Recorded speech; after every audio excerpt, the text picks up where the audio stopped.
මං හැමදාම කියන දෙයක් තමයි දැන් එයාගේ පුතෙක්ටවත් මට එයා මගේ ලයිෆ් එකට කරලා තියෙන දේවල් කරන්න බෑ.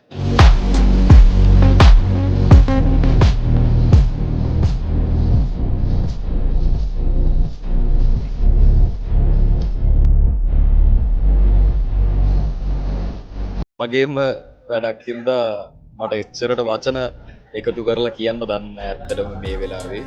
දිලින බොර්ලස් කියන ටෙලිඩ්‍රාමා ඩිරෙක්ටර් තමයි මට ෆස්ට් ඔපචුනිටි එක දුන්නේ.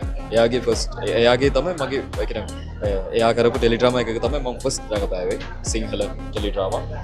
ඒකෙන් පස්සේ ඉතින් මගේ පළවෙනි චිත්‍රපටියත් එයා තමයි ඩිරෙක්ටර්.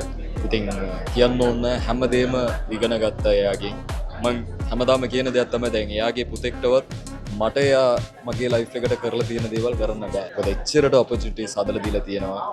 ගොඩක් අය කමෙන්ට් කරලා තිබ්බා දර්ශන්ගෙන් හොඳ වැඩක් අරන් වගේ කියලා කමෙන්ට්ස් තිබ්බා මේ ට්‍රේලර් එකට. ඇත්තටම මගේ ඇතුලේ නැති වැඩකුත් එයා අරගෙන මට එච්චර දේවල් පුළුවන්ද කියලා මටවත් දව්.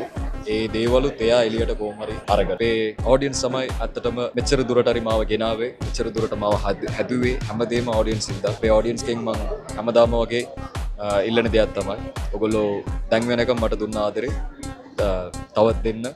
ඒ ආදරෙට තමයි මම වැඩ කරන්නේ. වෙන කිසිම දෙයක් මගේ ඔළුවේ නැහැ. ඒ කියන්නේ මේක ඇතුලේ award winning ද හොඳම නළුවද කියන නළුවෙක් විදියට මෙච්චර achievements ඒ හැමදේම එක පැත්තක තියලා මම හැමදාම හිතන දෙයක් තමයි මේ audience මොකද්ද මං ගැන කියන්නේ. අපේ audience මොකද්ද මගේ වැඩේ ගැන කියන්නේ. මේ ෆිල්ම් එක දැන් ඉන්න යන්නේ. එතකොට මම සෑහෙන කමෙන්ට්ස් ඔයගොල්ලන්ගෙන් බලාපොරොත්තු වෙනවා.